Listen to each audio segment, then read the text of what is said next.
नमस्कार दोस्तों, आइए जानते हैं उत्तर प्रदेश की 75 जिलों की आज की ताज़ा बड़ी महत्वपूर्ण खबरों को। देखने से पहले वीडियो को लाइक कमेंट जरूर करें और साथ में यही बताएं कि उत्तर प्रदेश से हमारी वीडियो किस जिले, शहर या गांव से देख रहे हो। बिहार चुनाव के पहले चरण के लिए आज प्रचार थम गया है। अब 6 नवंबर को 18 जिलों की 121 जिलों पर वोटिंग होगी।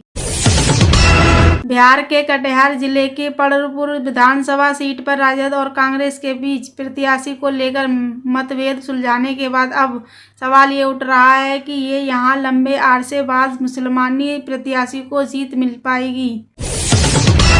एक तरफ सोमवार को राज्य में प्रधानमंत्री नरेंद्र मोदी, केंद्रीय गृह मंत्री अमित शाह और योगी आदित्यनाथ की चुनावी सभाएं थीं, जो दूसरी तरफ काफी दिनों से अवस्थित चल रहे पूर्व मुख्यमंत्री लालू यादव ने रोड शो किया और तेजस्वी यादव ने कई चुनावी सभाएं की। उत्तर प्रदेश की राज्य मंत्री गुलाब देवी 5 नवंबर को अलीगढ़ का दौर करेंगी। वह दोपहर 12 बजे से चंदौसी से खाना होकर 2:30 बजे साटिंग हाउस पहुंचेंगी। इसके बाद वह शिक्षा विभाग के अधिकारियों के साथ बैठक करेंगी और शाम को श्री शांति देवी कल्याणकारी सरस्वती विद्या मंत्री में राष्ट्रीय जनता दल ने शिकायत दर्ज कराई थी, जिसके बाद चुनाव आयोग के निर्देश पर ललन सिंह पर एफआईआर दर्ज किया गया है। चुनाव आयोग के निर्देश पर मोकामा में ललन सिंह पर केस दर्ज किया गया। एजेंसी के अनुसार भाजपा इस चुनाव में सबसे बड़ा दल बनकर उभरेगी और उसे 83 से 87 सीट मिल सकती हैं। इसके अलावा उसकी सहयोगी नीतीश कुमार की जेडीयू की 61 से 65 सीट मिल सकती हैं। एनडीए को कुल मिलाकर 153 से 164 तक सीट मिल सकती हैं। यूपी के अम्बेडकर नगर में सड़क पर चलती रोडवेज बस आग का गोला बन गई, लेकिन चालक की सूझबूझ से बड़ा हादसा टल गया। यात्रियों ने चीख पुकार मच गई। बस में आग लगते ही सभी यात्री सुरक्षित बाहर निकल गए थे। पलभर बस जलकर राख हो गई। बिहार विधानसभा चुनाव को लेकर 6 नवंबर को पहले दहेज के तहत 121वीं सीट पर वोटिंग होनी है। पहले चरण का चुनाव प्रचार खत्म होने से ठीक पहले एक लेटेस्ट ओपिनियन पोल सामने आया है, जिससे दावा किया गया है कि राज्य में एक बार फिर एनडीए की सरकार बन सकती है, जबकि बीजेपी राज्य में सबसे बड़ी पार्टी बनकर सामने आ सकती है। बिहार में चुनावी हलचल तेज है। राज्य में पहला चरण के चुनाव के लिए प्रचार थम गया। राज्य में पहले चरण के तहत 6 नवंबर को मतदाता होंगे। सबसे पहले बता दें कि आज प्रधानमंत्री नरेंद्र मोदी मेरा बूथ सबसे मजबूत कार्यक्रम के तहत महिलाओं से संवाद किया। 8वें वेतन के आयोग का इंतजार कर रहे कर्मचारियों के लिए एक बड़ी अपडेट आई है। केंद्र सरकार ने आखिरकार लंबे इंतजार के बाद 8वें वेतन आयोग के गठन की आधिकारिक घोषणा कर दी है। सरकार ने देश के गरीब और निम्न मध्यम वर्ग परिवारों को राहत देने के लिए राशन कार्ड वितरण प्रणाली में ऐतिहासिक सुधार किया है। नवंबर 2025 से शुरू होने वाली नई व्यवस्था के तहत अब पात्र लाभार्थियों को हर महीने नहीं बल्कि 3 महीने का राशन एक साथ मिल जाएगा।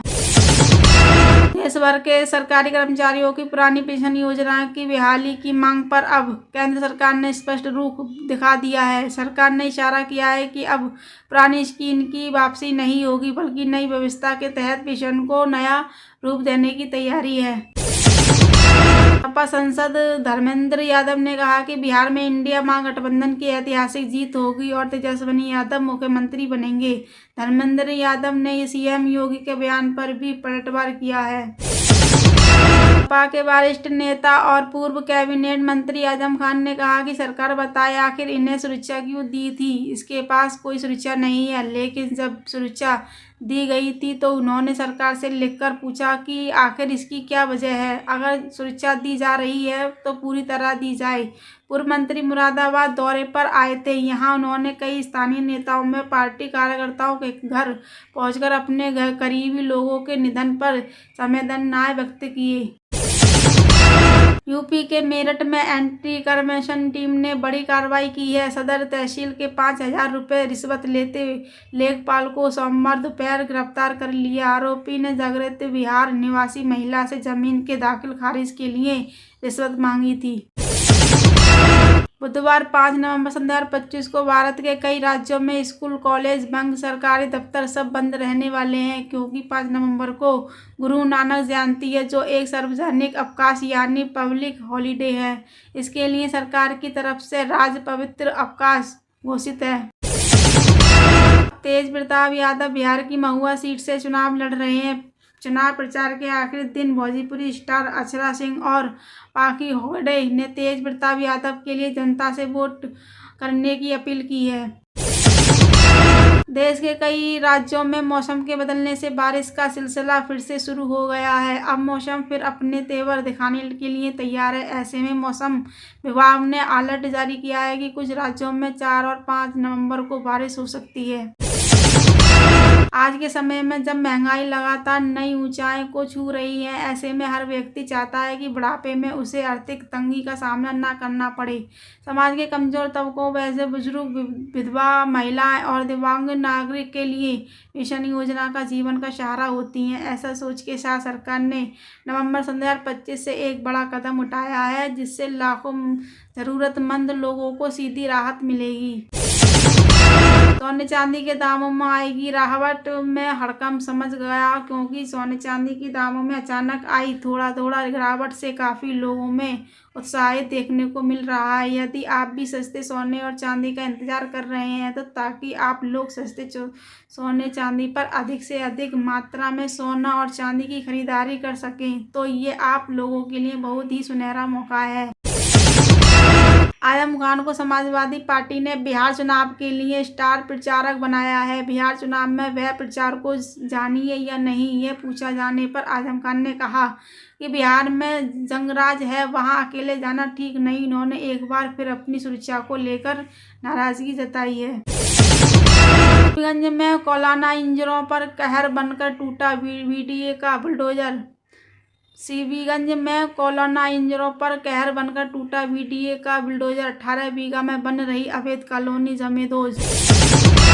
आरजेडी चीफ लालू यादव ने एक बार फिर दोहराया है कि तेजस्वी यादव मुख्यमंत्री बनेंगे और 14 नवंबर को बिहार में सरकार बदल जाएगी, गठबंधन की सरकार बनेगी। इस दावा लालू ने दानापुर चुनाव प्रचार के दौरान किया। उत्तर प्रदेश के मुख्यमंत्री योगी आदित्यनाथ ने मंगलवार 4 नवंबर को दरभंगा में 10 किलोमीटर रोड शो किए। ये रोड शो लोहिया चौक से शुरू हुआ। रोड शो में योगी पर बुलडोजर से फूल बरसाए गए। बिहार विधानसभा चुनाव के पहले फेज की वोटिंग के लिए चुनाव प्रचार का शोर मंगलवार शाम 5 बजे से थम जाएगा। छपरा विधानसभा सीट से आरजेडी के टिकट पर चुनावी मैदान में उतरे केजरीलाल यादव ने एनडीए सरकार पर हमला बोला। अलीगढ़ महानगर के कई इलाकों में किराएदारों को महंगी बिजली दी जा रही है। कहीं मकान मालिक 8 तो कहीं 10 रुपये प्रति यूनिट के हिसाब से पैसा ले रहे हैं। इतना ही नहीं, बकायदा सब मीटर लगाकर यूनिट की गणना की जाती है, जबकि बिजली विभाग का कहना है कि सब मीटर नहीं लगाया जा सकता है। जब विभाग किराएदारों को प्रीपेड मीटर कनेक्शन लेने के लिए प्रोत्साहित करेगा।